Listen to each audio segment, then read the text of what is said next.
So this is, oh shit, let me fix the face cam. This is going to be a little bit impromptu. This is gonna be super random, all right? This is gonna be one of the first live streams I'm doing since a very long time after, you know, my whole YouTube thing blowing up. I was supposed to interview someone yesterday. I'll be honest, did not have a good day yesterday. Dude, I slept for 3-4 hours yesterday. It was not good. But this is what we're going to do right now, okay? We're going to interview the philosophy professor. I will repeat this because I know I just started the live stream. We're pretty much going to interview the philosophy professor in 30 minutes, right? It's 6:33 right now. I'm gonna call him at 7 p.m. and we're just gonna chop shit. But before we even begin, there's a lot of things I need to do, okay? I have a list of questions I did not finish. Was good? Hello, man. How are you? I hope you're doing good. Let me turn on chat. Wait. Where's chat? Yo, what's up, bro? Nothing much. I've been working on videos. You know, I'll tell you one thing, okay? We need more viewers up in here like this. Yay. Thank you guys. Thank you for all the support, right? I'll tell you one thing. You know what? I love live streaming because I can just talk shit and there's no pressure involved. I mean, maybe there is, but one thing that's been on my mind is that because a video did good, there's a lot of pressure for me to make another video and hit bang, bang, bang, bang, bang, right? You get momentum, you do not want to slow up. That's the biggest lesson I had to learn the long way. It's just a lesson I had to learn the long way, or not even the long way, the hard way. So this time around, I've been very focused. After the iShowSpeed video, I uploaded a banger video. It got age restricted, that's fucked. Then I upload another video, that did good. And now next video, you know, it's like never ending pressure, which I guess technically could be a good thing, depending on, okay, whatever. We're going to skip this, okay? So I'll give you guys a quick rundown of what we need to do. So with every single live stream I do, I pretty much have the live stream open and then I close it off. I have the Discord right open. I send it to everyone, let everyone know that I'm live. Lol, I got so lazy to upload and it's so painful to watch my sub count slowly cripple. Okay. We got a YouTuber in here. It looks like you do Roblox content, but it's okay. I'm not gonna judge, right? You're probably, you know, I'm assuming you're young, but there are a lot of adults doing Roblox content, but they're more or less my age. 700 subs, haven't uploaded in 2 months. Not bad, bro. Not bad at all. Keep up the good work, right? No, dude, you brought it up. Okay, so if you guys don't know, I have this page right here, which is the college professor. I have a list of questions right here. What does life mean to you? So I don't have much, okay? So what we're going to do is quickly compile as many things in terms of analysis with this guy. And ideally, I'll give him a good interview. So right now we just clicked on random stuff for the professor and it looks like this guy does music, I guess. Universal of Education Research Submission, okay. Media in America Conference. I wonder how old this person is, right? Leveling up in the classroom. So what is this? Does this mean he does video games? Esports Lounge. Oh my God. I mean, makes sense, right? It would make sense that a hip, cool, maybe even young millennial, old Gen Z person is a college professor and watches my videos. That makes a lot of sense. So what is this? No, like seriously, what is this? Is this his music? Swizzy in the studio. Official lyric video.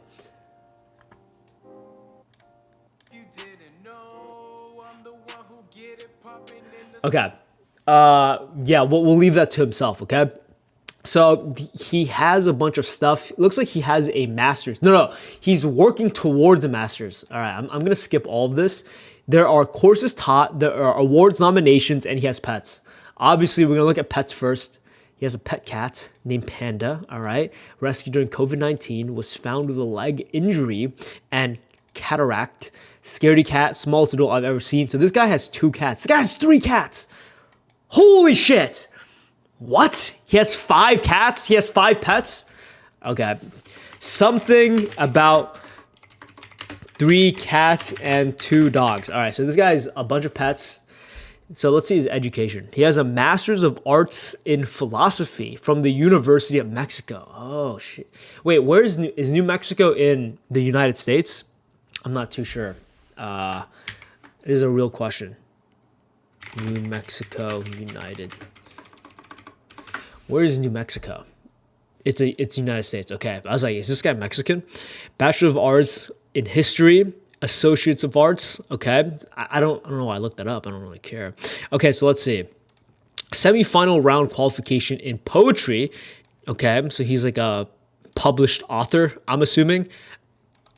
So here's the truth. I am a little bit nervous into interviewing this guy, even starting this live stream up, because I dropped out of college for a reason, right? I don't really like participating in college stuff because it's a very weird game. When I was a part of college, it's like you need to have your resume in terms of how you would describe yourself to other people. And guess what? If that's the game, I can play the game and describe myself really well. This guy does do music. What?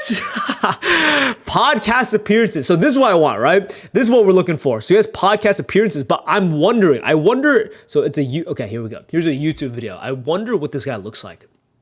His name is Anthony David. Let's see. This is Anthony David. It's a white guy. Like any internet problems or anything. Okay, But let's we'll see. see how that goes.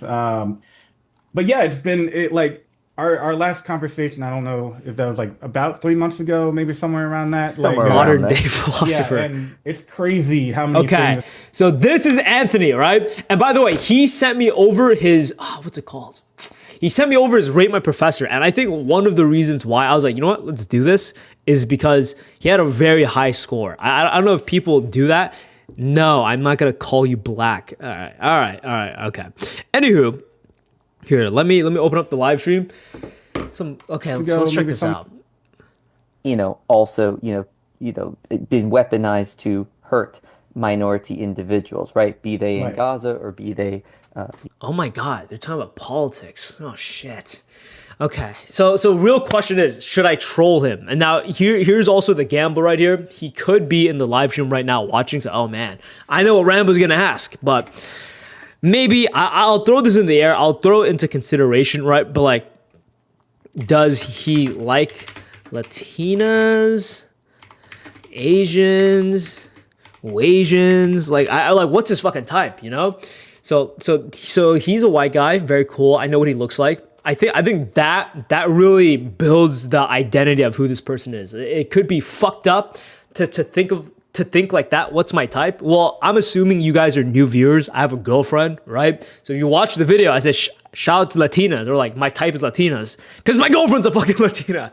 So that's like a very, very inside joke. But I think my friend does YouTube as well, and he's so stupid, right? He doesn't know what an inside joke is, because if you say a joke, the audience should get it as well, right? As well as the people who know. Like that's the idea. Latched on. So he's a leftist. What's a leftist? I'm being so serious. I don't know. I'm assuming. So I could be trolling you guys. I think leftist would be Democratic. It was supposed to be my girlfriend. What?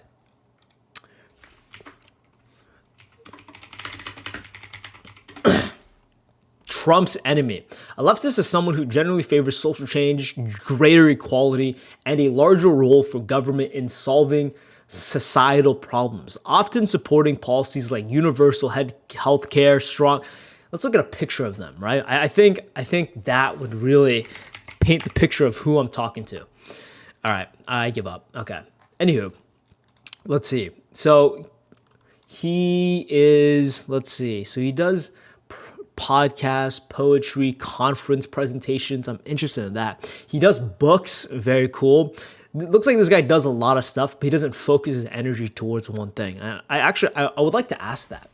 So he does a lot of stuff, but I don't see any focused energy. Okay.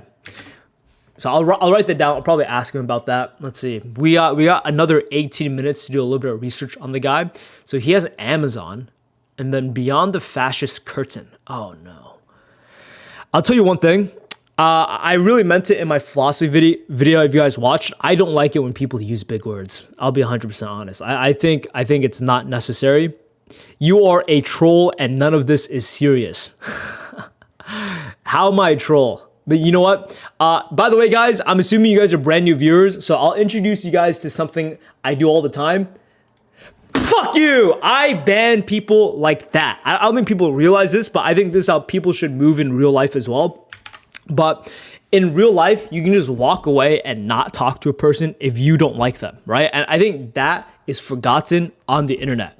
So if you guys don't know, right, welcome to the Rambo live streams where if there's someone I don't like, I fucking ban them. Plaque boy understands. If I don't like you, you're getting the fuck out, right? First message is call him black, and then he calls me a troll. So I think that itself is enough to jump to conclusions. Lol, I love doing that on my streams. Dude, most big words are Latin. Okay, I'll tell you one thing. I haven't streamed in a long time, and already, how many minutes have I been in? I've been live for 10 minutes, and I think I'm already getting tired from speaking. Like, I understand it's my job to speak, but my job is not meant to speak for hours on end. I don't understand how live streamers do it. Bro, trust me, it's working. What's working? Anyway, the invisibility and stigma of single father adoption. Okay. Oh man, I'm scared, yo. Dude, I'm scared. Dude, I mean, like guys, don't get me wrong, all right? I love people, but I think a big thing I don't like about college and a reason why I dropped out is that I was not able to properly express my own ideas. And it seems like this is the type of guy I don't really prefer. Now, I'm always going to have an open mind when talking to this person, okay? But I wonder where his head is at. I really wonder where his head is at, where he wants to interview. Obviously, who's this professor? I have no clue. But he has, there's courses taught. So let's see, right? So it looks like he teaches at Miami-Dade College, present, right? So he teaches at this college. So this is him. This is this guy. Make TikToks for Corsical. We're paying $500 a month to make videos about Corsical and app. Huh? What? What is this? Corsical. What does that mean? What is this, bro? Who's this guy? So Corsical, I'm assuming this is his schedule? Want 500? Okay, that's kind of sus, right? How'd you find him, bro? I didn't find him. He found me. So, you know what I have to do? One day later down the line, I need to get sponsors, right? Like at this point, I actually got to tap in and get sponsors, but I've just been slacking, right? I'm at the size where sponsors occasionally come in, but more or less, I'm at the size where if I want money coming in, I have to reach out to sponsors. But right now, I'm just like so fucking fixated on making a video. Speaking of which, we're going to get a little bit distracted here, all right? I'm going to give you guys a little bit, oops. That's my alarm for the live stream because yesterday, if you guys weren't here in the beginning of the live stream, I overslept. I overslept. Oh shit, here we go. Okay, so this is going to be a very controversial video. That's why it took me so long because I was really debating if I should make a video about it. But I think main idea is I'm just going to do it, okay? I'm not gonna be scared. I'm just going to do it. I'll give you guys a little sneak peek. It's pretty much not completed because I took so long figuring out what to say. Okay, all right, I'm gonna play it because I think with the audience here, it's going to also, what's the title? Good point. Title is something along the lines of why Gen Z hates religion. It's something along that line. But what's the context right now? Okay, so context, we're going to interview a college professor, but before we even begin the interview, we're going to do a little bit of research. But we're getting distracted right now. We're getting distracted. Charlie Kirk, Lego Jesus Christ, only a few frames is toe tickling. Yeah, I didn't even think of that, right? Most important question is not how am I going to pay my mortgage. Most important question is not how much money I have in the bank account. There is one question that matters. It's who is Jesus Christ. In religion, when something bad happens to you, there is this blind faith that this was meant to happen. In all things, God works for the good of those who love him. Then does this mean Charlie Kirk didn't love God enough and because of that he got fucking killed? Obviously not. Okay, so this is the part where I just stopped, right? This is the part where I stopped on the editing, but we're going to get back to that later. So he teaches ethics, critical thinking, ethics, philosophy. I think here's the truth. I think I'm extremely biased when it comes to school. Okay, so there's many things crossing my mind right now, all right? So number one, I am biased towards school and I am aware of that, but because I'm speaking it out loud in this live stream, I might be ruining the live stream because of my bias, and I'm making it more of a bias because I'm speaking out loud. You guys get that? You guys get what I'm talking about? But he seems like a cool guy. I can't wait to talk to him. I think I've done enough research. I'll be honest. I think there is a few things I could think about in terms of something, right? In terms of whatever I could ask, but I think I get the general gist. Is Donald Trump a fascist? So he doesn't like Donald Trump. Oh my God. Oh my God. Oh my God. Oh my God. I thought this live stream was going to end. You know how many times I've leaked my IP address? Okay, I'm good. Okay, I'm good. Okay, do not. Fuck. Oh my days. All right. So it looks like he doesn't like Donald Trump. Philosophy on Internet podcast. Let's say. This time around, in case anything leaks, I'm gonna be prepared for it. Yo, the dude's comment are still showing up on the screen. The dude you hid? Oh no, he like it'll show up on the chat, but he won't show up on the thing. You know what I mean? You know what I mean, right? But yeah, I didn't even peep it. Okay, let's see. Hello, and welcome to the Philosophy on the Internet Seneca. Now, in all of this, though, a lot of these. How does this have 200 views? How does this have 200 views? Did he do this for school or something? Hello.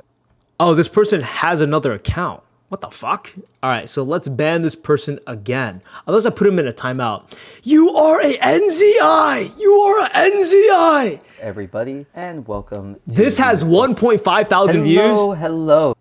There's no way. This has to be something he does for school and then he just promotes it. Paid viewers? Nah, I doubt it. All right, guys. So I'll you know what? While we're here, I'll let you guys listen to my music. I'm putting you guys on, all right? I like a very long time ago, I think like 2-3 years ago, I had a thing where what's it called? What is it called? I can't put my finger on it. I made a video about femboy music, all right? It was like a random funny niche video that I made, and it did pretty good. But I'm not kidding. I love femboy music. I don't know what's wrong with me, right? But there's nothing wrong with me. I love this song. Guess, I fucked up. I was gonna say, guess how many viewers? 7.7 thousand views, all right? Niche as hell. Niche as hell. Listen to what this is, all right? Listen to what this is. Feel it. Feel the music. I'm gonna get copyrighted. That's completely fine. We're going to interview the philosophy guy in 9 minutes. 9 minutes is about to come in. This song makes me happy, you know? It makes me feel like I'm skipping in a field of flowers, okay? I'm wearing like a white see-through dress. Ugh, I'm sorry, you guys thought of that, you fucking weirdos.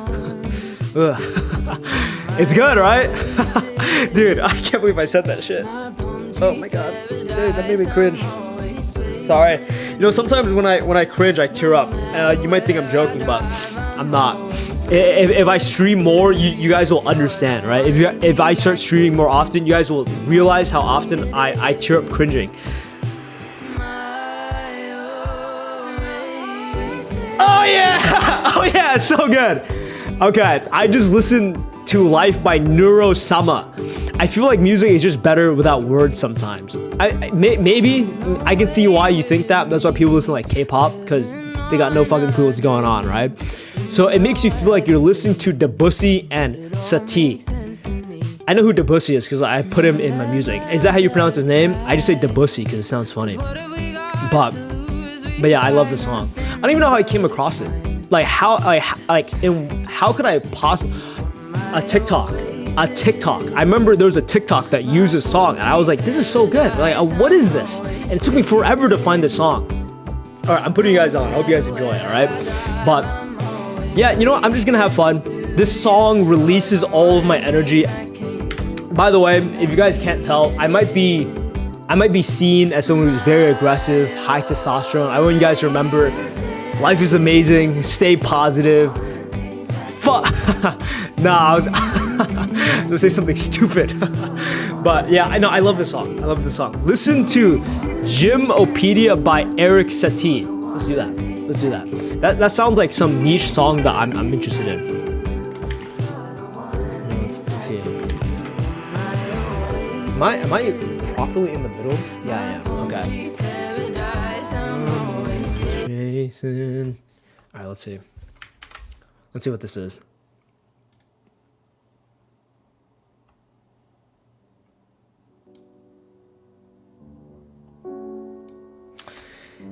Dude, come on.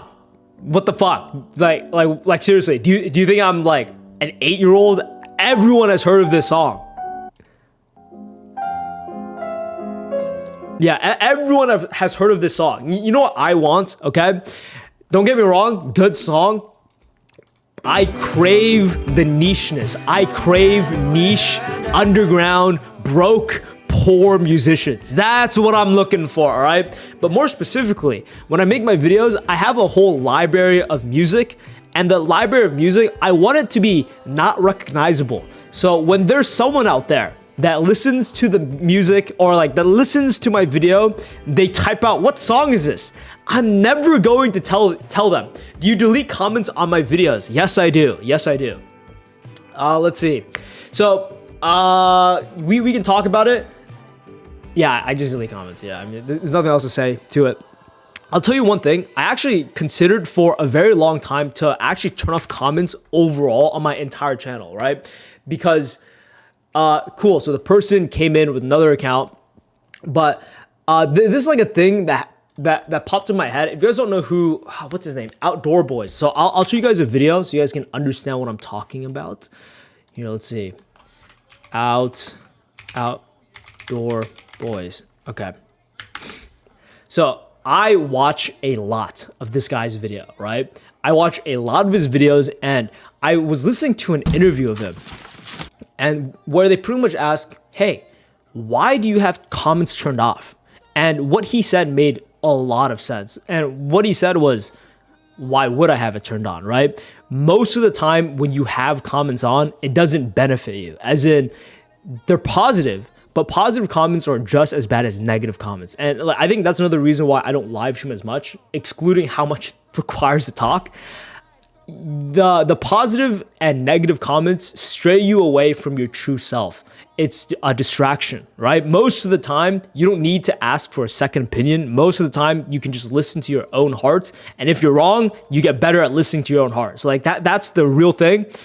And the problem is, there's a notification button right here where it's like 1, 1, 1. You have 9 notifications when I wake up, and I just can't help but remove that red button, like that 9+. I can't help but remove it.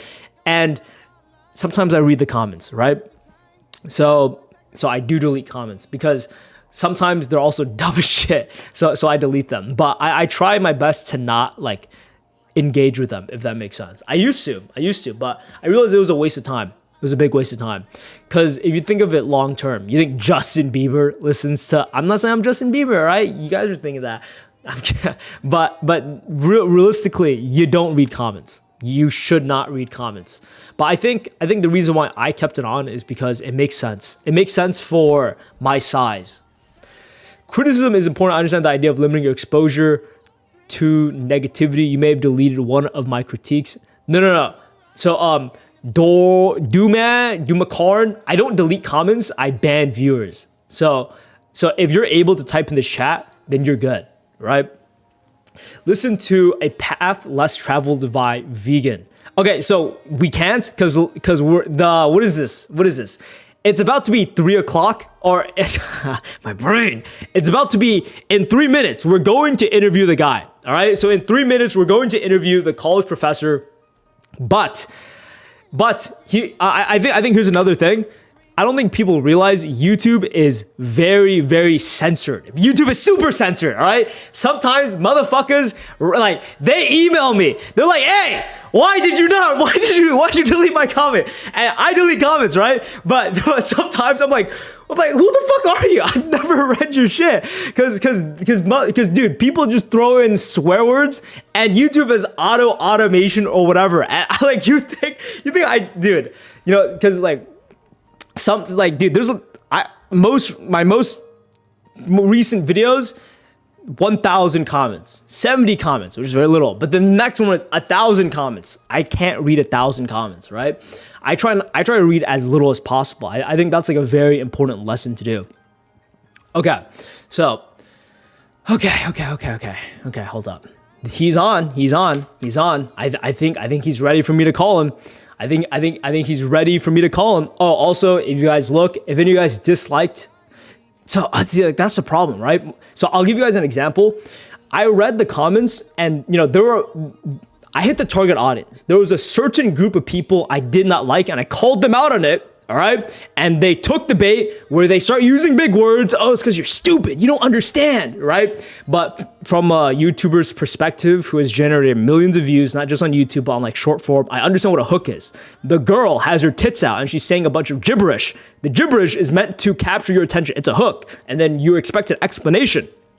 Anyway, the philosopher, professor, which I'm sure we will disagree on many things in this upcoming conversation, he at least understands the theme of my video. So who is this guy? It's a college professor. We're going to call a college professor. All right. I'm going to turn off Kanye. It's about to hit 7 o'clock. I'm about to hit him with the phone. I'm also going to deactivate the face cam, guys, because I'm going to have face cam on when I talk to him. All right. So that's exactly what we're going to do. What college? I don't know. Like Miami or something. I'm not sure. Okay. We're calling the guy.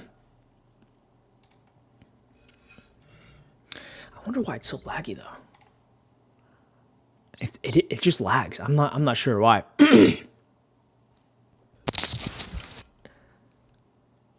How are you doing? How are you? Good. It's funny. I was here early because I read PST as EST, but it worked out for me because I got to watch a little bit of the Miami Ole Miss game, so it worked out perfect on my end. Perfect. Yeah. You know, I was actually doing research for you, so I'm live right now. Just to let you know. Yeah. And I was doing research on like you and the website that you sent me, and I was very curious what you looked like. You look older than what I've seen. Does that make sense? Yeah, because I don't take a lot of headshots. Like, I'm not a very planned out photographic person. And so, like, my headshots come from, like, a couple years, like, prior that I put on, like, stuff. So I need some, like, older ones that, like, update the amount of grease I have in my hair. This came out. Just the amount of gray that I'm adding. And it's okay. It's been funny because in, like, my initial semesters, students were like looking at me like, wait, you're the professor? Like, in the sense of like, oh, you look like a student. Now they don't. No, I look like a vehicle.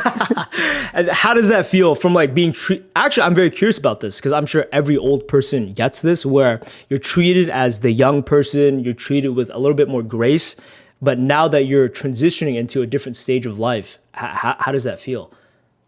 You know, you just get to a point where as long as you just show up and do the stuff, nobody cares, you know, how old, you know, you are. And I don't know if we give that same sort of grace to the youth anymore. I think with like social media has like built up generational expectation. So I know that mentality certainly like exists, but I see aspects of like less patience with youth, less time to develop, right? More of a standardized, get it right, rather than allowing the space for like error and mistake and development. And you can even see this like with NFL quarterbacks as a good example, right? Like before you'd never see a rookie play and now they're just, you know, thrown out there. Mm-hmm. So by the way, throughout this interview, I will just call you as professor because we'll be using clips and it's like easy to, but would you like to introduce yourself to like the audience and the podcast? Yeah. My name's Anthony. I am a professor of philosophy down at a couple schools in South Florida. One's a community college by the name of Miami-Dade College, or more of a junior college, and the other is a small private Catholic university by St. Thomas. So, you know, I just do that with my job, but, you know, I obviously have more of a life than that. But for biographic purposes, that's kind of the, I guess, the accolade type stuff for the purposes, especially since your boy here has been doing a lot of philosophy content and, you know, wanted to have a nice chat, you know, with someone that's, you know, getting into the philosophy work. And I think there's a lot of areas we can talk about, a lot of bridges between like casual philosophy and formal philosophy that I help bridge. Cool. So my question to you is, with philosophy, how I interpret it is I'm not really interested in the history behind it, but I know that's part of your teachings. Oh, it's actually not how I teach. It's not. Oh, tell me about I it. avoid the history. I'm rare amongst my peers. I think what's more important is the way that ideas have a present usefulness. Not that, the history is unimportant, not that I don't acknowledge it, but I like to cover topics rather than like the chronological order, because I think it's more important to think about, for example, like the philosophy of disability is always my first lecture, whether it's ethics or philosophy, or the philosophy of charity, or, the philosophy of art, right? Thinking about subjects and then using various thinkers throughout time rather than be like, okay, here's Aristotle, and then here's this person, here's this person. Instead, it's like, hey, here's Aristotle on animals. Hey, here's, Kant on art. Hey, here is Zhuangzi on death, right? Thinking more in those sorts of terms rather than, it being a strict chronological, especially since philosophy is so global and all over the place.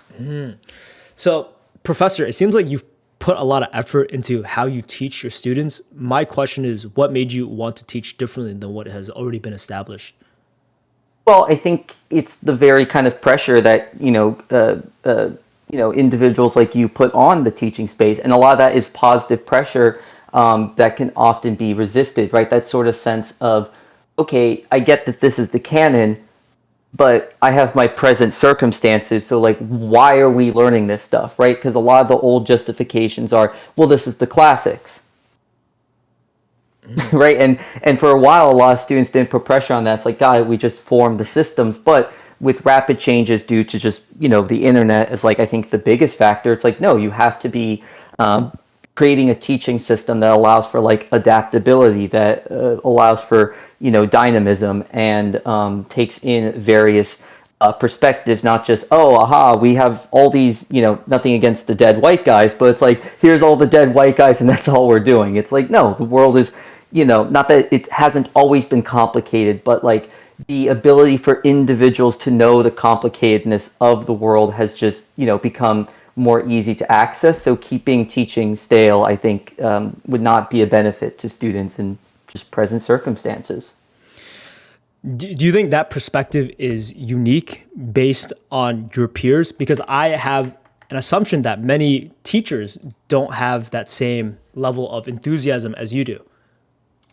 I don't think it's unique. I've met a lot of colleagues that have the same sort of adjustment spirit. For example, I had a good peer when I was doing an MFA briefly that I never finished. He would send to the class around like a D&D role play, and it was a composition class. So like you went in and you wrote from the perspective of your D&D character, and there was roles on the type of stuff you'd write. And I don't think I have the organizational skills to do such a class, but that was a really good example. Or, right, you'll have very passionate professors that may teach through the canon, but have such a passion where people link with it. One of the things I think does happen in the education system, though, is a lot of people would rather not be teaching. And the way the academic system works is that often individuals who are good researchers get rewarded with good teaching positions, and not necessarily people who are very passionate about teaching. So there's plenty there, but the way the system works, it rewards the ability to bring in funds to the university rather than having students who feel like they've picked up a lot from class. Because students that go through the system well are students that are interested in their particular subjects, right? And as a teacher of general education courses, I tell my students day one, look, I know this isn't your field. I know probably no one in here is a philosopher, and that is amazing. So I think there's kind of a lot of very good upside with the university and college system. It works for many people, not every, but the way it works sometimes, it doesn't always benefit those who love teaching, and those who love teaching can't always fiscally stay if they're not good researchers. Okay. I think that's very interesting. Professor, have you heard of Professor or Predictive History or Professor Zhang at all? on YouTube? No, I actually don't know this individual. Oh, okay. So we probably won't even mention him. The only reason why I mentioned school is because recently I've just been watching a few of his videos, and I also was a college tutor and like a private tutor before I chose to drop out of college. And I think the reason why I asked you about if professors or teachers overall is as passionate as you is because most of the time it usually isn't the case. And I think it's great that you view it in such a positive way. I think my next question is, because you're a philosophy professor, most recently, when have you used philosophy to help you with a problem you came across?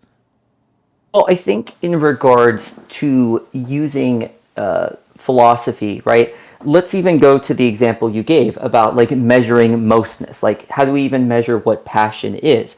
And when you think about like solidifying your terms, you can kind of better understand how you see passion and how you relate passion and where you may be over or underestimating. I think what the problem is with philosophical thinking, it's often seen as a chore or a burden. But really, if we're being very Socratic about it, philosophy is the art of improving oneself, right? It's very easy to not really know yourself if you don't know what your terms are. So it's like, okay, I want to be rich. Okay, but why do you want to be rich? You know, what does richness want to lead to? Do you actually want richness in terms of finances, or do you want richness in terms of money? And so in regards to sort of a recent example, right, you know, I can even, you know, point to the ways I interact with, you know, my partner, right? I am someone who thinks very much in terms of charity and accessibility and accommodation. And that's because I have a partner who is physically disabled, who is chair bound. And so, you know, I think about that attitude of charity, the way I would express charity with her, and try to do that with, you know, individuals I meet, understand that they may have difficulties and pains, right? Try to see ways that I can like help them out or like reach out to for the best of my abilities, right? And that sort of thing I think is important about philosophy. We very much like, oh, do you have that one moment where you're being philosophical, rather than thinking of philosophy as something that's a part of one's life again and again. I think that was a really great answer. The reason why I asked that question was because I think it's also great to pinpoint a certain problem and how you use your expertise to help you, right? So I think I'll be asking questions a lot of people suffer with, and I think one of them would be, you're a philosopher. So I think a lot of people have asked, or you have thought before, what is the meaning of life? But instead of what is the meaning, I think what is your meaning to life, Professor?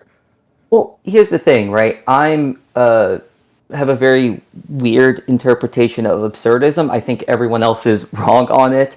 And so I like to view absurdism as a meaning of life agnosticism.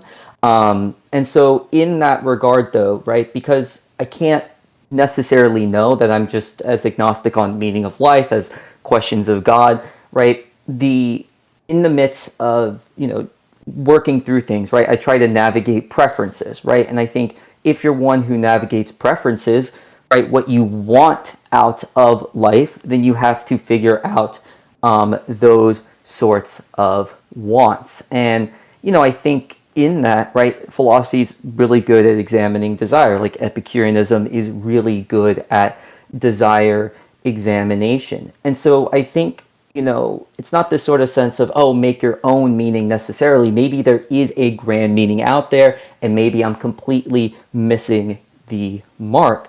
But at the end of the day, I think such a question is useful in so far as it makes you think about various avenues of life. And I think when we think about the meaning of life, we get internally focused all too often and don't think about like the broader scope of how we relate to our own preferences within our own thinking, and, you know, how the world bounces back to us. So yeah, I know that's again a very philosopher's answer where I'm like, I'm not going to give you the exact thing, but I think one of the things that I try to do with my thinking is, okay, well, you know, how can we just get beyond, you know, the surface of things and actually be like, okay, here's a little bit of depth. Obviously digging so much, right, to where it's reasonable, but, you know, nonetheless, I think everyone digging a little deeper, whether it's an inch or a mile, is, you know, useful in figuring out these sorts of meanings of things in life.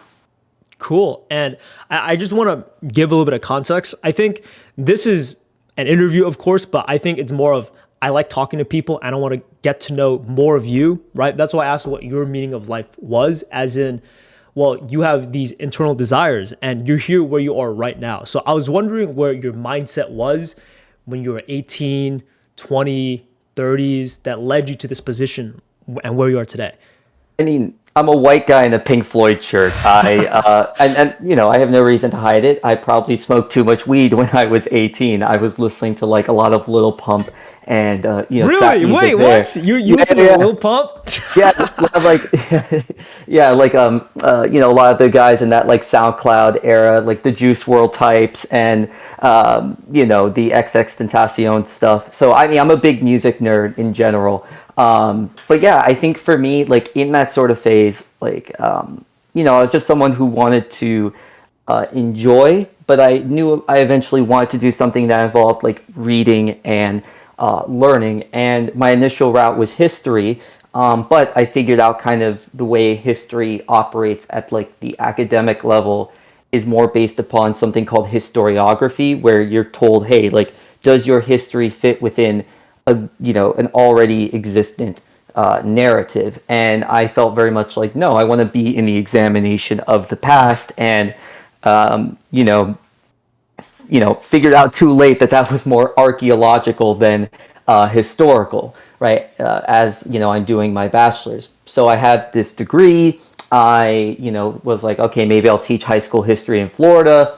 Then some laws around teaching were passed in Florida, a lot of the anti-CRT laws, which makes teaching aspects of history very difficult to a degree, and just kind of applied to a bunch of random grad schools in philosophy, self-taught myself in philosophy before going to grad school during the pandemic. I applied to grad school only having taken one ethics class, and you know, just you know, reading philosophy over you know, the pandemic period, La Zhuangzi, Nietzsche, Camus, and just kind of got my shot and got thankfully into one of the 4 schools I applied, the University of New Mexico, which was the perfect type of program for me. And yeah, so I got very kind of like lucky and took a chance on myself. And you know, I very much appreciate the process of like self-learning in philosophy. So despite being in the formal space, like I very much shared that position of being like, I have no idea what anyone's talking about, you know, and being like that self-teaching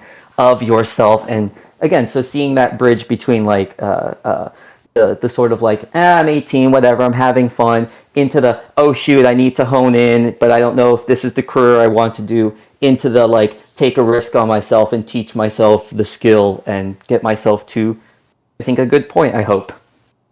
So, so a few questions, right? I think the chat right now is asking how old you are. They're saying, they're guessing around 25 years old. And another question I have is, I'd love for you to go a little bit more in depth into your education background, or that stage in your life where you said you completed your bachelor's in history and then you self-taught philosophy. Why did you choose philosophy? Yeah, so one, your chat's not too far. I'm 28, so you know, the 25 range is a compliment, so thanks y'all. But yeah, I went to a private Presbyterian school, and I have a huge appreciation for religion, in part because of that. Even as an agnostic individual, I even taught religious studies for a little bit, well, helped teach as a graduate assistant religious studies at the University of New Mexico. So religion actually got me into philosophical questions. It was through sort of theological thinking that I was doing philosophy. However, the philosophy classes in the school that were offered, one was a logic course that I always just struggled with logic and mathematics. I'm not a very, what's called an analytic thinker, that just doesn't work with my style of thinking. And then, so I struggled with that. And then the other philosophy class was very much repeats of Thomas Aquinas again and again every class, which Aquinas is a smart guy, but very analytic, not up my alley. And there was a lot of comments dismissive of philosophy as like, oh, you know, studying this is like studying underwater basket weaving, right? So I just kind of shunned the topic in my mind. I always liked my history classes. I clicked with my history professors very well. I still love the subject today, even though I don't teach the history of philosophy, funny enough.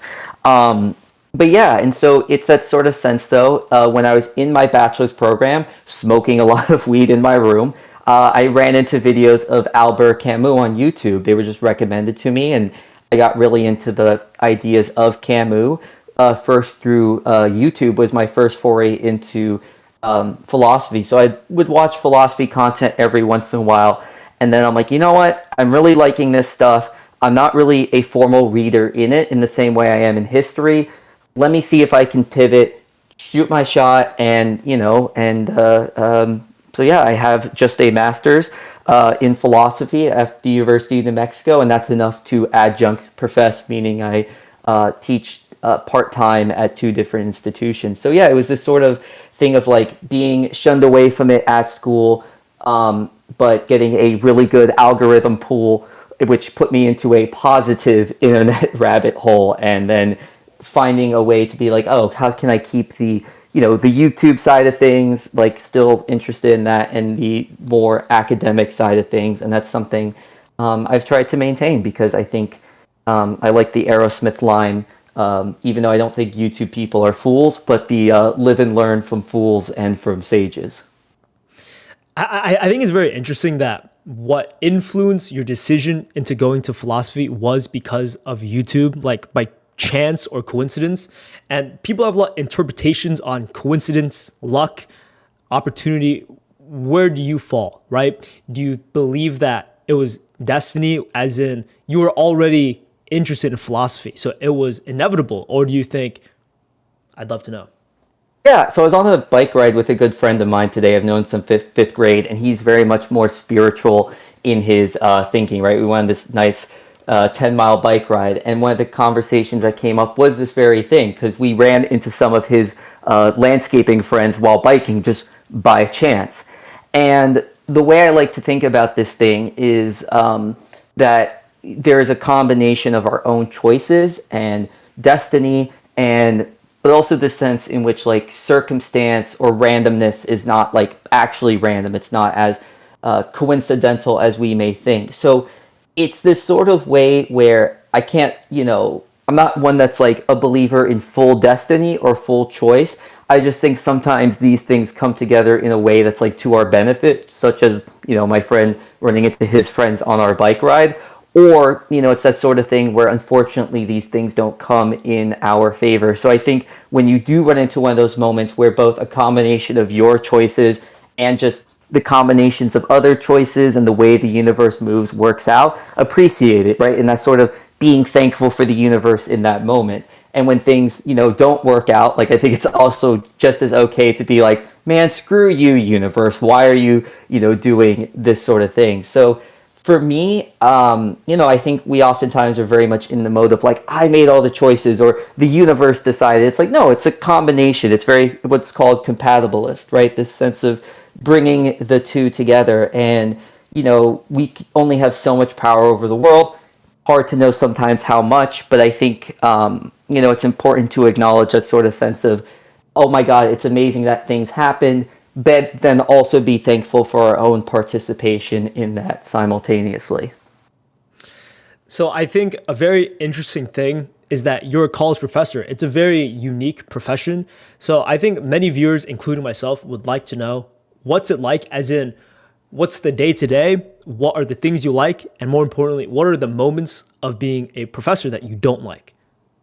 Yeah, I mean, I actually want to start with the don't like. And I think the don't like is the sort of incentive structure in the college environment. One other thing I open up syllabus day with, I'm like, look, my incentive as a professor is inherently a conflict between the students. My goal is to get students to learn the most that I possibly can. The student's goal is to get the highest grade with the least amount of effort. And I tell my students that is okay, right? So I try to account, for that. So I think kind of that's the downside, right? Where individuals are in my courses where, they may not be the type of individuals who, want to be there, right? And I think that can be good in many ways also, though, because it could be that potential, like, I've had students tell me where it's like, oh my God, I had my parents talk about their philosophy classes and how they fell asleep. And, I've had students be like, your class wasn't like that. Or my favorite version of this, one student told me, it's like, same type of thing, but I stayed awake for, 60% of your classes were really interesting. I'm like, you know what? That's a win, right? So, right. So, but I think so the good side is honestly, weirdly enough, an inverse of the bad. At least, I always want to teach freshmen no matter what, even if I get to some highfalutin level, if that ever happens, if that's the way I choose and the universe goes. Because I think that kind of downside inverses into like, oh my God, like a student who would have never come across the social theory of disability, a student who would have never come across a notion of Levinas's like ethics beginning in the face, or a student who wouldn't have ever come across, this way of thinking about, thanatology, right? Like this sort of study of death and thinking about death not just as the bodily thing, but as the culture around it and, the funerary practices, right? These types of things that I've exposed to students, that's the most rewarding thing. And again, even if a student only comes out my semester learning one thing, that's a victory. So yeah, it's a double-edged sword of the negative of it is the astounding positive simultaneously. Even if there are days where a lot of students are just checked out, I try to work with that. I try to shift things because at the end of the day, right, the students are there to pay for their own benefit, right? Again, that getting the most for the least. And it's my job to reel in and engage students as much as I can. So I'm very curious because, at least from my perspective, I think many people who enjoy what they do as a career is something they also had some sort of infatuation as a child. As a kid, or maybe in your younger developing years, did you enjoy teaching to other people? Did you like introducing ideas to other people? Is that what makes you enjoy teaching freshmen, introducing new ideas? I think for me, the very first job I wanted as a little kid was to be a paleontologist. So for me, I've always liked digging. I've always liked this digging deeper into things, right? The paleontology, the history. So for me, I think teaching is about trying to help students dig deeper. So the job that taught me the most about teaching was teaching a second grade summer school, right? So it was summer school for second graders. It wasn't students who had done bad, but it was like a private camp education sort of thing for where not only students from the school, but like from outside schools could come in. And so I did that for a summer. And what it taught me, the sense of like education being a negotiation, that even whether it's second graders or whether it's college students, you're always negotiating with. And the thing that I'm trying to negotiate is getting more depth out of people, getting that sort of moment where there's like a connection, or, oh, I didn't know that, or, oh, that is interesting, or, oh, I never realized. And so I've always enjoyed that within myself. And, I've never had to like negotiate that with myself, but that sort of sense of like seeing that sense of like, I don't care necessarily what it's about. Like if I can get the ooh, ah moment, or the, oh, that was interesting, or, oh, I didn't know that, that's the thing I've always liked, whether I've taught second graders or done reading intervention or high school or, college now. Is there a specific memory of when you gave someone an ooh ah, and what was the thing that made them ooh ah?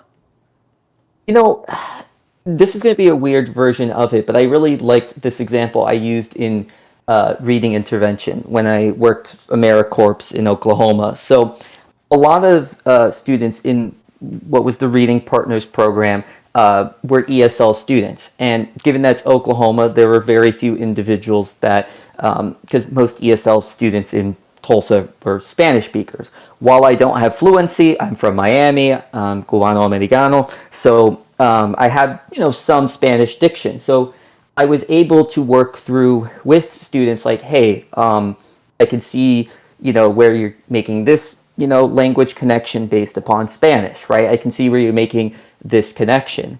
And, what I would do with some of these students, like, because they'd be like, oh, why is the rule like this? Why is the rule like this? I'd be like, come here. And I'd go to a map of the world. and I'd point to England. It's like, you see this?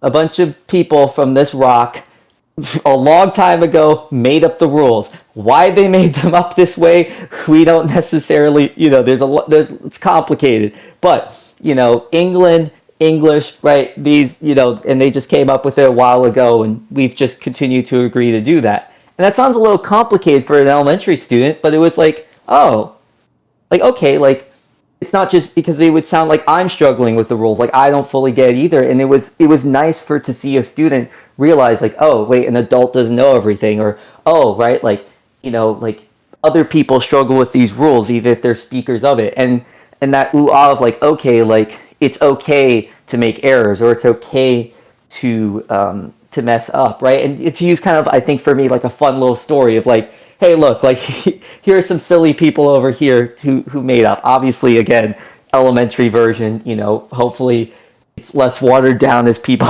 go on through the education. But yeah, that sense of, that click of not even just the actual English was learned, but that sort of clicking of, oh, right, like, other people may struggle with these sorts of rules, these understandings. And it was a very like motivating thing for, ESL students to be like, okay, got it. Like all the rules can't be explained, and that's okay, but this is where we're at and this is what we're doing. And, this guy's trying to help me out from a sympathetic standpoint. No, that's great. I actually really enjoy that. And now focusing more on college and the profession itself, I'll give a perspective of someone who was a student and like what it's like. And I'd love to see how you view it, because I'm sure the viewers are more young, so they could easily relate. But many people in high school and college, you'll be able to distinguish that there are like certain groups of people, then there are characteristics of people. And at least from my perspective, when I was in school and college, it was very competitive, because it's more of like, how would you describe yourself when introducing yourself? It's like, oh, okay, so this is like my internship, this is the club I'm in, this is what I do in my free time, all that kind of stuff. Is that something you see as a professor? And is that something you participate in as a professor with your peers?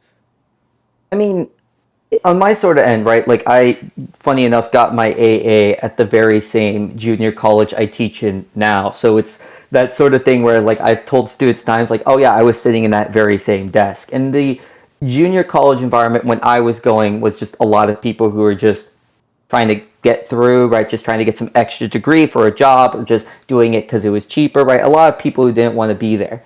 But even now in that same environment, right, I'm seeing a lot of like honor students who are transferring into Stanford or Duke, and like a lot of students, when I tell like how I was at junior college, and then they look at me like the students who are like especially excelling, they're like, oh my God, are you kidding? This sort of sense of like, why am I putting in all this effort? And I don't mean to do that. It's more of a sense of like, look, like there's a lot of ways to succeed. And so, yeah, I think that analysis that you're giving, I've seen the growth and change of it at, one junior college. And that only increases at like, certain programs.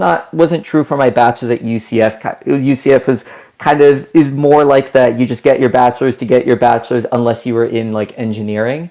But again, there's many environments throughout the country that are reflecting what you're saying, and it's very common. Is it universal?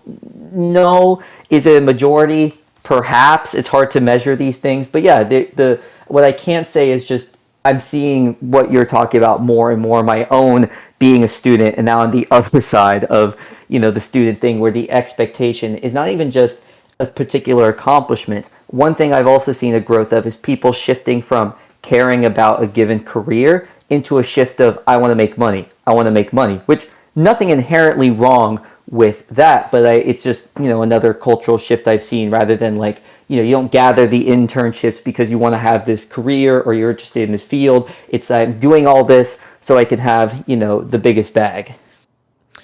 Yeah, and I'm actually very curious about what your perspective is, because there has been a stronger focus on money being an importance. And I know you said, there isn't like an opinion on it, but at least for me, I think having money is important. If I'm not mistaken, I listened to Naval Ravikant, and in one of his videos, he was asked like, is money important? And he says something along the lines of, no, it isn't. It's more or less like from Buddhism, but same idea is that in Buddhism, correct me if I'm wrong, but Buddha himself was like the prince, and then he wasn't, as in he had all the wealth, then he did it. He starved himself and he was completely full, and there's like a good middle ground. So I wonder what your perspective is on focusing on money.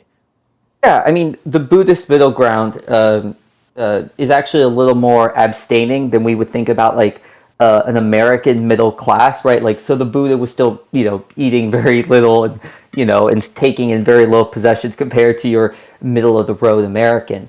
But I mean, the way I think about this sort of stuff is that, if you want to live under certain conditions, right, you have to meet those conditions. So if you want to live in society, right, and you live in, a monetary-based society, well, then money is a necessity for that context. And so for me, though, right, when I talk to students about what they want to do, I'm like, look, like, there are tons of pathways, right? Maybe, and I've told students before, I'm like, look, if college is not your best route, then so be it. That's okay, right? Like, I'm here as an instructor not to, like, funnel you through this, like, particular school. I'm here to help guide you through, like, what's best for yourself. And for some people, right, that is the securing the bag, and that is, a necessity if you want to live in certain conditions. Other people want to have an accomplished career. Other individuals, want to, find the balance between the two. And so in that regard, right, I think charity is very important. I think, I'm very openly social democratic. I very much believe in, like, distributive systems alongside systems that allow individuals to, like, pursue their dreams and goals and interests. So it's, again, that tough middle road. Like a lot of the stuff I try to, present to students. But yeah, it would be silly, I think, to say, like, money means, nothing if, an individual is trying to go after certain things. Obviously, you could always just drop out of society. You can, you could try to live a monastic life, but that's not what everybody wants to do, right? So, I think I am more along the lines of, I want to help people with their pursuits and their ends and be realistic with them about, like, okay, well, you need to have this, you need to have that, and so on. So, Professor, do you know who Zeus and Bilu is? The name's familiar, but nothing is clicking. No, okay, no, that was a little joke. It's like some two influencers, but Zeus and Blue. Yes, I watch their stuff on TikTok all the time. Me and my girlfriend share videos. Yes, I would. Go ahead. They're not gonna get a hold of this, but I would love to, like, talk with them and do, like, thought experiments with them. Right? I think because I give them credit. They are outside the box thinkers, right? They are. Like, I think there are obviously times where they make statements that are, unintentionally funny, but they do have their moments of, like, because they don't think in an orthodox manner. So no, they're hilarious. I share videos with them all the time. I love what's like Socrates and Bluto debating on whatever. Yeah, so I do know them. Yeah, that's so funny. Yes. Okay, well, Professor, a question I really had was something along the lines of, at least for me, there are a lot of distractions in the world, as in there is media, there is a lot of things that encourages, very easily influence people, aka, college students, young people, as in money matters a lot, looking good matters a lot, and many people put a lot of excess importance onto these things as if, people struggle with problems, and they make this assumption that if I get what other people tell me I should have, I will finally feel good or remove this bad feeling that I'm feeling. Do you notice this that happens in class? And I know you have many students that you have to teach, so I wonder if there's, like, some sort of intention into trying to make them aware of it.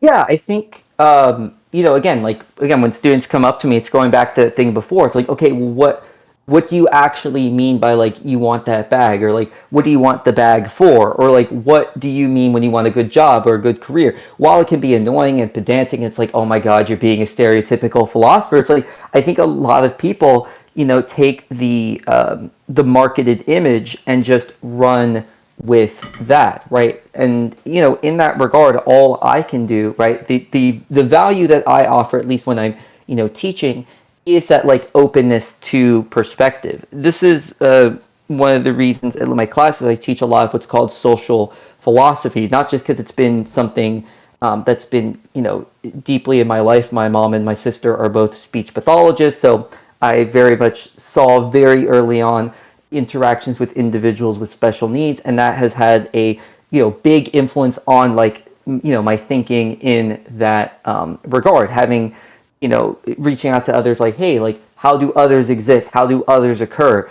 But I also hope, in that too, of thinking about social situations, people turn back around and go on themselves and go, wait, like, okay, this is how other people are experiencing things. This is how I'm, experiencing things contra to that. So where do I stand in relation to a complicated world? And, in all of that, having a perfect answer for oneself may not be possible, but all I can do is hope that I can help individuals.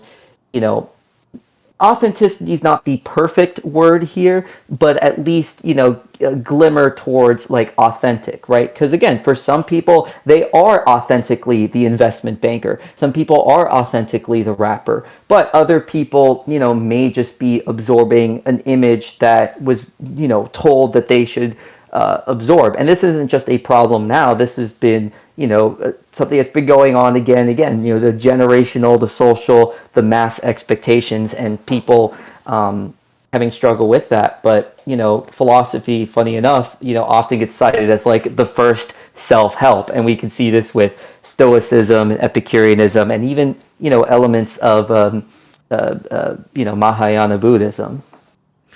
So, Professor, did you struggle with deciding what you wanted to do? As in, there was something you thought you wanted to do, but slowly realized that wasn't what you wanted, but like a weird distraction from the external? I still don't know what I want to do. Ah, really? Tell I me think more. I think that's good. I think it's good to not fully know what the plan is ahead. Obviously, it's good to have like goals and ambitions, but I think if you know what you fully want, then I don't think you understand it, right? Like, because to say I have a full understanding of my wants, it's like, I don't know if that's possible. So for me, like, I have like a general type of things I want to do, right? I want my family, to be good. That includes very close friends. Like that's thing number one. And, beyond that, like if I'm, shifting things like internally, all I want to do is be able to engage with ideas in writing, in conversation, in video. I just love ideas. And so for me, like, I have no embarrassment where I will reach out to individuals all the time where I'm like, hey, like, do you want to have a conversation? I don't care if they have 2 subs or 2 million. For me, it's like, no, like the thing that I have a guiding star towards is engaging with ideas. Now in that, do I know which idea I'm going to engage with? Do I know how I'm going to approach students, right? No. Or like, again, the most important thing, the family situations, right? Do I know what's going to happen, 5 years from now? No. And especially having a partner with disabilities, right? There's a lot of like health unknowns, right? And that's going to shift and change, priorities. So I think it's good to have guiding stars and guiding principles, but I think that sort of full sense of wanting, right, assumes that you know the full image already, and as if like other things aren't going to come into your purview unexpectedly. I think it's very self-aware to recognize that there are a lot of like variables you can't control. So I think that was a really great answer. I think another question I have is, do you judge people? And if so, how often?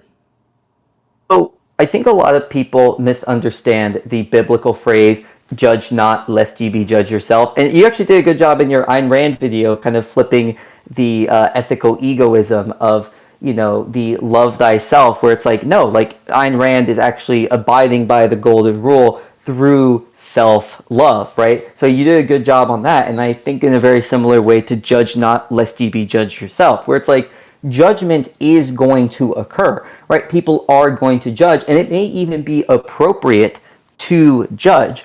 But if you are going to do that, don't be all like, oh, but they judged me. Well, no, duh. Of course they're going to. Everyone is open for judgment, right? Everyone's open for weighing out things. So, in my own philosophy, a lot of it is centered recently around anti-fascism for very obvious social reasons. A lot of it, is centered around the judgments around policies, right? So I've been doing a lot of political stuff, but even, when I talk about disability stuff, it's judging the way accommodation works and, right, like how much the ADA is being made use of, and if there are other ideas we could use to promote, accommodation well-being. If I'm, focusing on like Nietzsche, right, because I do a lot of Nietzschean stuff, Nietzsche is someone who judged again and again. He calls John Stuart Mill a flathead.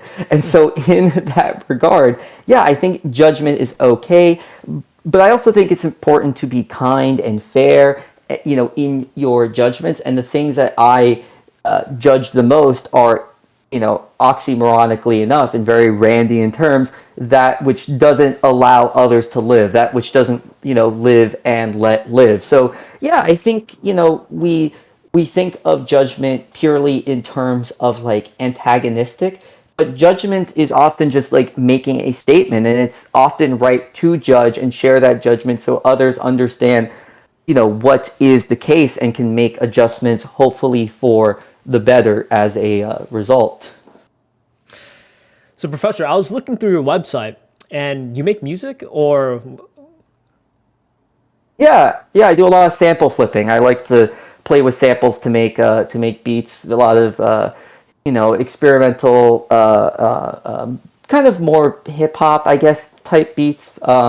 But yeah, I started beat making on Audio Tool, a browser-based DAW, when I was in my junior year of high school, and I just really loved playing with like random stock sounds and like changing the EQ and changing the tempo and then adding them with this thing and then putting it back into virtual DJ or adding some stuff in GarageBand. So those are the three I use. And yeah, it's just a fun hobby. And, as a music lover, I'm not a great instrumentalist. I can play some percussion stuff, like some bongos and other stuff, but that doesn't really translate well into like, hey, can I join your band? What do you play? Bongos. Like, there's not a lot of bands looking for, percussionists in that regard. And so, yeah, the beat making's it's a lot of fun. And like in my own classes, like I like to use the notion of sampling sometimes, right? And even my syllabus this semester talks about freestyling, right? Like that, hey, this is going to be a class that's going to make use of, freestyling. And yeah, I think, the nice thing about music is, for me, it's this sort of rare chance that I just kind of like zone out into the thing where I'm just, kind of just enjoying the sound that's presented like before me, and if I'm clicking or vibing with it. And the nice thing about it is that I could spend 3 hours or 15 minutes, and there's just that certain point where I just feel right about it, and that's a great thing. I think it's a good practice to have in people's life, whether that is for you video games, whether that for you is writing or painting or whatever it is. I think it's nice to have some practices where you can just vibe. Cooking's a great one for vibes. So I have a few more questions. You have 5 pets. How much time and effort does that take to? So they're not all alive, unfortunately. Oh, okay. I do include the ones that are deceased on my page because I have a view on death that is very much this sort of view that, like, obviously there is biological death and biological passing, but I don't know if anything dies in the sense of being like permanently like erased from the universe. So right now I have 2 pets, one at my abuela's house, which I reside in. I live with my elderly grandparents as just kind of a assist, which is nice. And then my mother has a outdoor cat. So I'm very much a cat person. I'm not anti-dog. I love dogs. But yeah, I have 2 cats that I care for right now. And I really love animal stuff. And I think animals just give such like great insight in so many ways into like emotional intelligence, and give insight into sympathy, and give insight into even like how we think, right? So thinking about animals, I think, can help one become a better person in and of themselves. And a lot of people will get pets for their kids to teach them caretaking for that reason, whether consciously or unconsciously. Whether that's completely ethical, that's its own sort of question, right? There may be a sense where one needs to be mature enough to raise a pet rather than using a pet to teach maturity. But nonetheless, yeah, I don't take care of 5 cats. I would love to be a crazy cat lady, but one, I don't have my own space. Two, cat food would get expensive at that point. And number three, my girlfriend, once we move in together, I don't think she'd want that many pets. Plus, she wants a dog more than a cat. So we'll have to figure out which pet we're picking first. Right. You guys would have to negotiate or have a conversation at least. So Yes. I'm now I'd love to enter into like your hobbies. You have pets, live with family, take care of them. You also like to play music. Is there any other things that you like to engage in creatively, or that just takes up your time? I mean, the main one I always put down in like bios, especially for like my creative writing work. That's a whole nother side of my I guess interests. I try to juggle 50 billion things, and insomnia is very helpful on that front. No, you have insomnia? I mean, not literally, but okay. I don't. It's not diagnosed, but I don't. I get like 5 hours of sleep at best, so not official insomnia. Okay, real question, Professor. Is it something you can manage with, as in you feel okay, or do you think you would appreciate more sleep and you notice a difference in terms of performance? I feel fine. I think the one area where it lacks is I'm quite scatterbrained. I'm very prone to like simple spelling mistakes or forgetting of events and stuff. So I'm a little disorganized, and I think the lack of sleep doesn't help with that. But I am the type of person whose brain is racing. I'm jumping into this, that. So be it creative writing or music making or teaching, or whether it's like, oh shoot, like there's the sports ball game, and then I'm gonna have this conversation, and I have it paused, and I'm gonna watch the rest, and in terms of like, activity, I'm like, okay, cool. So I went biking today, and I did some work stuff, and then right. So I'm a very bouncy individual who fills up their time with a lot of stuff.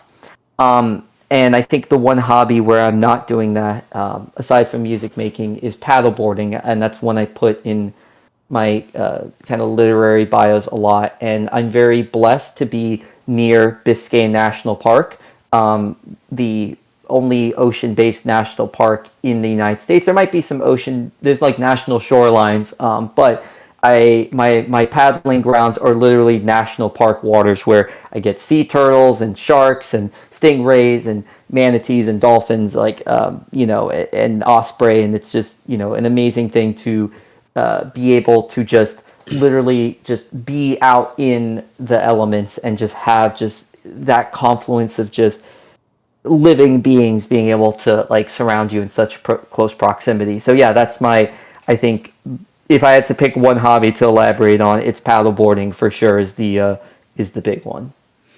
So, Professor, do you have like focus problems, or do you just like to do multiple things at once? Is this a thing that's like a thing that has occurred throughout your entire life, where you dip your toes into many things? No, I dip my toes in many things, but I have the Vince Lombardi mentality. If you're not 15 minutes early, you're late. So I'm someone who acts early knowing that I'm scatterbrained, right? So I'm like, I try to get things done as soon as they're on my mind to, accommodate for that, like, I'm here, I'm there. And pretty much any project I put my mind to, I finish at some point, right? So I don't have a completionist problem. I have more of that's not necessarily due, or that's something for my own enjoyment. So, I will put that to the back burner, and I'll prioritize these things as soon as they're on my mind. And I think that's important, right? And I think it's also good for creative individuals to be okay with two things. One, be okay with like discarding your quote unquote babies, your children, right? Like not all creative ventures are as good as every other. and that's okay. And then also, even when you're throwing out, right, don't throw them in the trash, throw them in the recycle bin, right? You don't know whether it's a sentence, or you don't know whether it's like a drum line, or you don't know whether, it's like a particular like piece that you could just like, reorient it to like a stock foot. You know what I mean? You don't know how that quality like time could be reused. So I think that's sort of like throw out your babies not in the trash bin, in the recycle.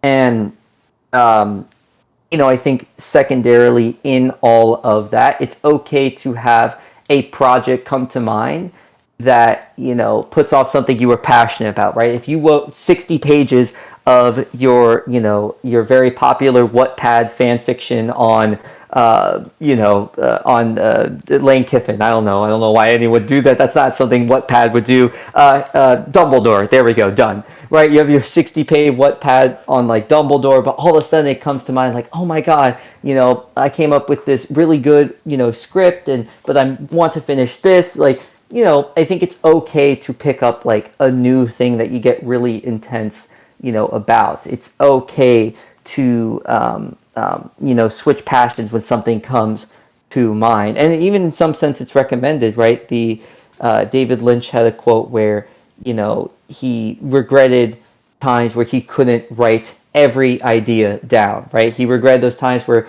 he couldn't pull out the notebook because someone bumped him, or, someone like, called him up, right? So I think it's important to like be okay with getting out fresh ideas down, even if they're not necessarily as good as what you are working on. But again, that takes a lot of time, balance, and management, and there's no inherent perfect practice, right? There's figuring out your own systems, your own repertoires, right? Copying Pablo Picasso's daily routine is not for everyone. Certainly practicing Leonardo da Vinci's daily routine of 20 minutes of sleep, wake up, 20 minutes of sleep is certainly not for everyone. You know what? The more we talk, the more I think I kind of like understand you a little bit more, because throughout the conversation, you would like veer off into interesting talking points. And I was like, okay, I can see why you do so many things at once and how that can also translate into maybe how you teach as well. Maybe you tell me, but once in a while, you kind of talk about something and then you veer off accidentally and take up too much time. No, I really? don't think I take up too much time. I build the class to accommodate for that, because I think it's important to allow ourselves to use a term from French psychoanalyst Felix Ducary. Like there's the biological term rhizomatic, but when he's using it philosophically, it's this idea of building without concern of origin or end. Right? I think we often in the United States, particularly, get caught up in like, we need a logical end, right? The South Park, the step 1, step 2, step 3 profit type thing, right? Like we think very much in that way. And I think exploring directionless thinking is okay, right? That doesn't mean I don't have a topic in mind. That doesn't mean we're not building in a certain direction. It's like a freestyle beat, right? You're not going to have a hip hop beat and suddenly start doing like metal screamo, like, like if it doesn't work with the beat. So what I like to do is stick to a topic. It's like, we're going to focus on disability, and everything I'm talking about is going to center around disability, right? And it's that sort of sense of things stay together, topically, things stay together in regards of the theme, right? And if I just so happen to bring up, let's go with like a different topic. If I'm bringing up animals, right, I will bring in Aristotle and Peter Singer, and I will bring in studies on like animal grief, right? So I have certain beats I want to hit in mind that come to memory. But if a student asks an interesting question, or, if, I read something the week before that's like would be really good to incorporate in, why wouldn't I? Especially if a student asks a good question, why not tangent into that topic? And if other students are excited about that question, as long as it sticks to the theme, right, to some degree, great. I mean, my favorite example of this is I was beginning a topic on vegetarianism and veganism, right? And we veered into the death penalty, right? Because that relation to like, the lives of, animals versus people. And to me, that's amazing that it went in that direction, not because I, didn't think that there were things that could be talked about with veganism and vegetarianism. There's tons, but it was very nice to see students making that, relation, right? And to see that relation act out live, to see people making connections, to me, is more important than if any particular topic is necessarily covered. The more important thing is that process of digging rather than the, yes, here are the subtle differences between veganism and vegetarianism, which again are also, I think, important, but still. That's great. I think, okay, so few things I want to mention because you did mention a lot. I think one thing you mentioned earlier, it was before I asked the question that you just answered, but you were talking along the lines of using what has happened in the past. I wanted to mention that I think you know this as well. It's a story of Steve Jobs where he took a class in college about like typography and thought it was a completely stupid, useless class, and it was a very fundamental building block in terms of developing Apple and its identity. I think a lot of people are very anxious about the time they use, but I think it's also important to recognize that a lot of the past is something you won't recognize and could be used later on. Now, here's where I actually disagree a little bit in the context of just because I think we think a little bit differently because, Alex Ramosi by chance? No, they do not know. The viewers or you? No, I don't know who they are. Okay. So Alex Ramosi is like this YouTuber. He's like a successful business person. And I think with people who are interested in business, a big talking point he has with business entrepreneurs is that a big problem they face is that once they start up a new business, there is this inclination to do another business and give up on the previous one. But I think in terms of if you're looking for tangible results, it's important to realize that if you give up on the thing that you're working on, you're starting a brand new slate. And then there's also I forgot the word of it, but it's like a slope of expectations where once you start off, you're very confident. Are you thinking the Dunning-Kruger effect? Yes, it could be the Dunning-Kruger. It might be the Dunning-Kruger effect, but general idea is once you start, you're very ignorant about it, so you're very confident, and then the more you know, the more you realize, oh man, I don't really know anything, and it slowly slopes back up. But my question is, with all the hobbies that you have, are you doing it for the sake of experiencing more of the world, as in novelty, or is it because you're interested for that moment? Do you stick with it, or do you move on to the next thing in a year, a few months? Yeah, I think that's a good question. I think, so my system and process in my class is not like authoritarian, like, you must think rhizomatically.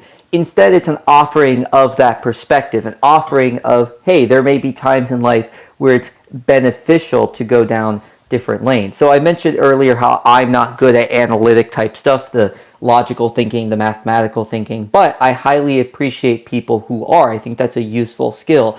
For me, I think the way I look at it is that, hey, it's not about like, which is better. It's like, no, which serves its utility. And, some people may be the individuals that are like, okay, this point, right? What I think is that there may be too much emphasis on forcing everyone into the step 1, step 2, step sort of 3.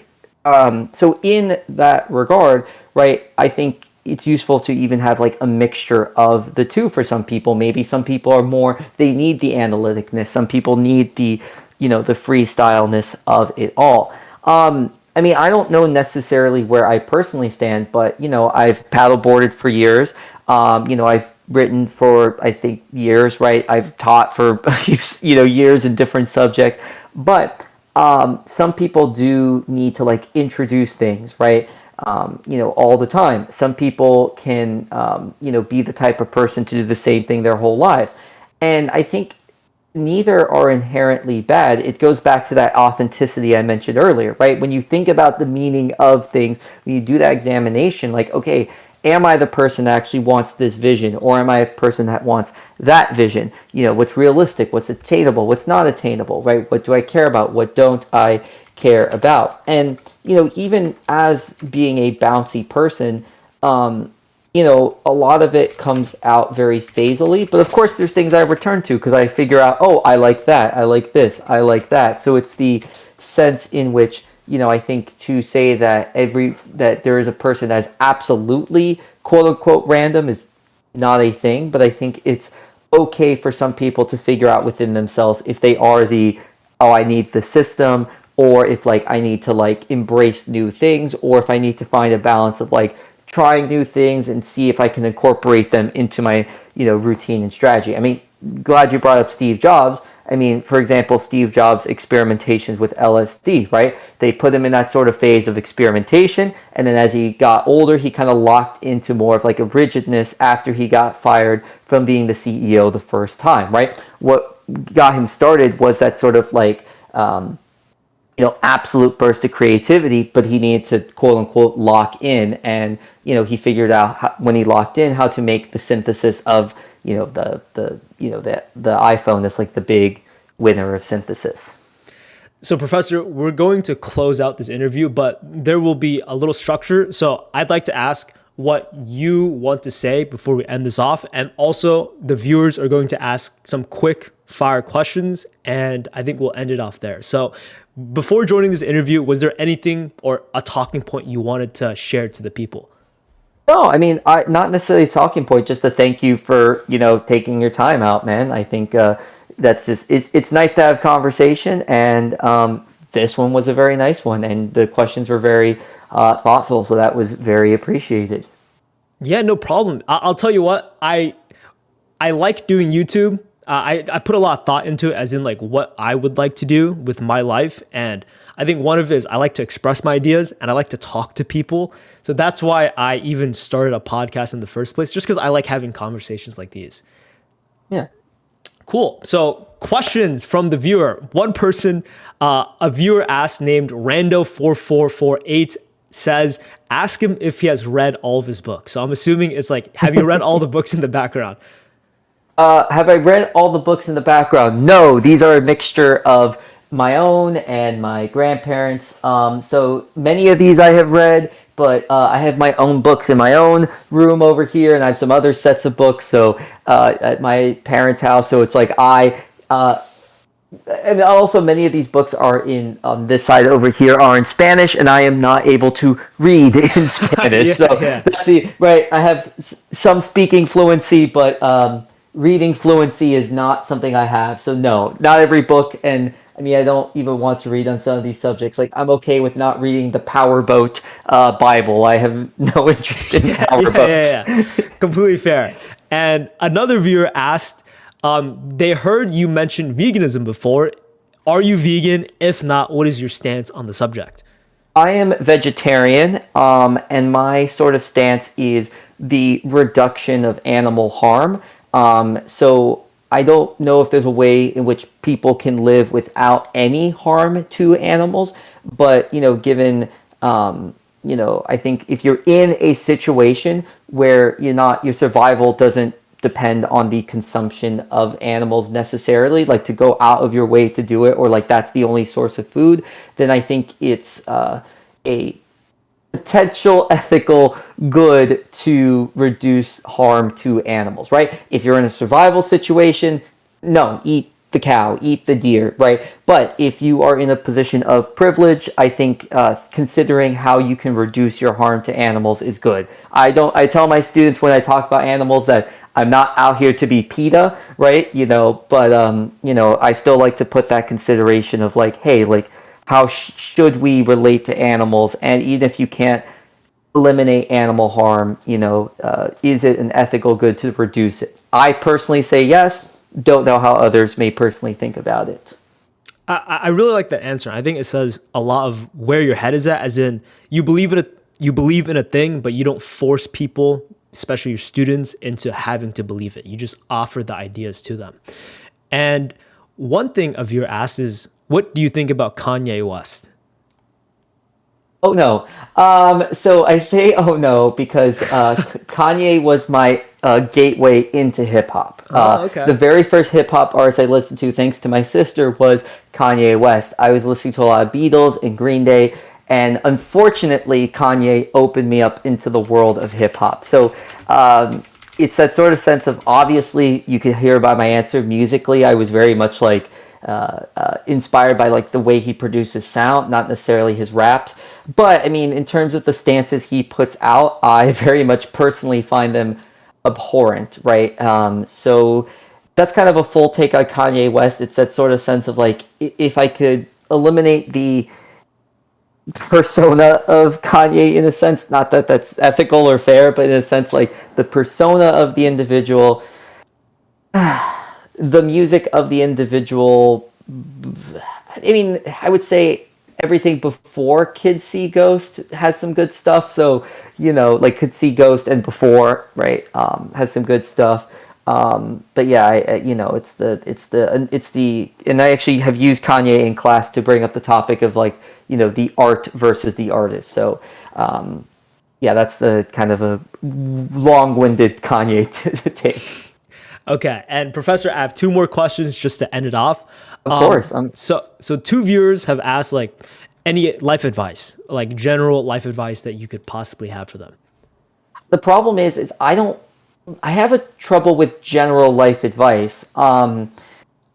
And my reason for that is like, I think it's better to give contextual life advice. I mean, so often there's this, and like, again, you kind of have to with a self-help book because you don't know who's going to be reading. But I very much think that we overgeneralize life advice, right? Rather than thinking about like the individual's context, their circumstances, their privileges, lack thereof, their desires, their goals and intents. So for just like a good example, right? My partner, as I said earlier, is chair-bound, but she herself wanted to be a caretaker, right? And one thing she did, she applied for a nursing magnet program, and the magnet program told her no, that she could not physically do it. They didn't knock down her intelligence, her caringness, right? So it's that sort of difficulty of saying like, oh, right, like the circumstances of somebody, may bar them, unfortunately, from certain situations. But, right, did my girlfriend give up on caretaking?